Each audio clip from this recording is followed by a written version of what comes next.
السلام علیکم، 9th class. آج ہم نظم حمد کے شعر نمبر 1 کی تشریح پڑھیں گے۔ شعر نمبر 1 ہے: قبضہ ہو دلوں پر کیا اور اس سے سوا تیرا، ایک بندہ نافرما ہے حمد سرا تیرا۔ اس میں مشکل الفاظ کے معنی: قبضہ اختیار یا قابو کو کہتے ہیں، سوا علاوہ، بندہ نافرما نافرمان بندہ مراد ہے، حمد سرا کہتے ہیں اللہ کی تعریف کرنے والا۔ حوالہ شعر لکھیں گے، اسی طرح مارکر کے ساتھ لکھیں گے نظم کا نام حمد اور شاعر کا نام خواجہ الطاف حسین حالی۔ تشریح کی ہیڈنگ دیں گے۔ اس شعر میں شاعر مولانا الطاف حسین حالی اپنی کم مائیگی کا اعتراف کرتے ہوئے اللہ تعالیٰ کی عظمت اور قدرت کا اظہار کر رہے ہیں۔ وہ کہتے ہیں کہ اگرچہ مجھ میں کوئی خوبی نہیں، میرا دامن گناہوں سے لبریز اور نامہ اعمال سیاہ ہے، لیکن پھر بھی اس ذات کریم نے مجھے اپنی حمد و ثنا کرنے کی توفیق دی ہے۔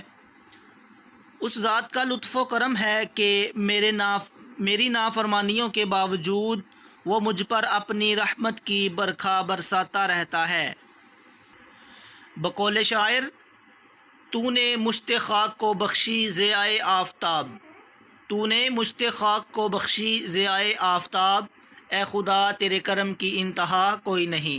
عزیز طلباء، یہ شعر بھی مارکر کے ساتھ لکھیں گے۔ حوالہ شعر: شاعر بیان کرتے ہوئے کہتے ہیں کہ پوری کائنات کے ساتھ ساتھ انسان کے جسم اور اس کے دل پر اللہ تعالیٰ کا قبضہ ہے۔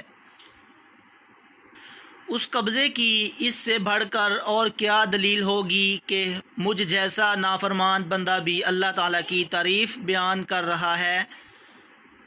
فرمان نبوی صلی اللہ علیہ وسلم ہے: انسانوں کے دل اللہ تعالیٰ کی انگلیوں کے درمیان ہیں، وہ انہیں جیسے چاہتا ہے پھیر دیتا ہے۔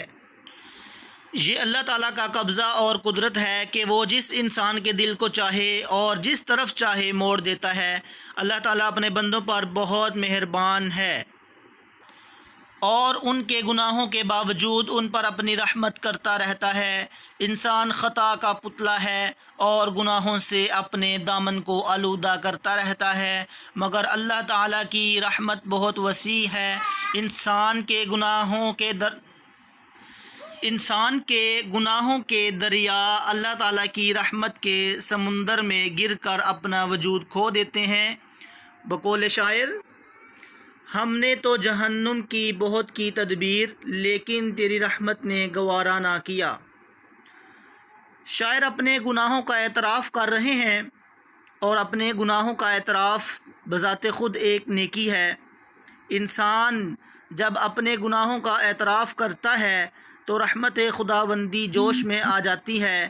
شاعر کہتے ہیں کہ یہ اسی رحمت اور کرم کا نتیجہ ہے کہ میں اللہ تعالیٰ کی تعریف بیان کر رہا ہوں۔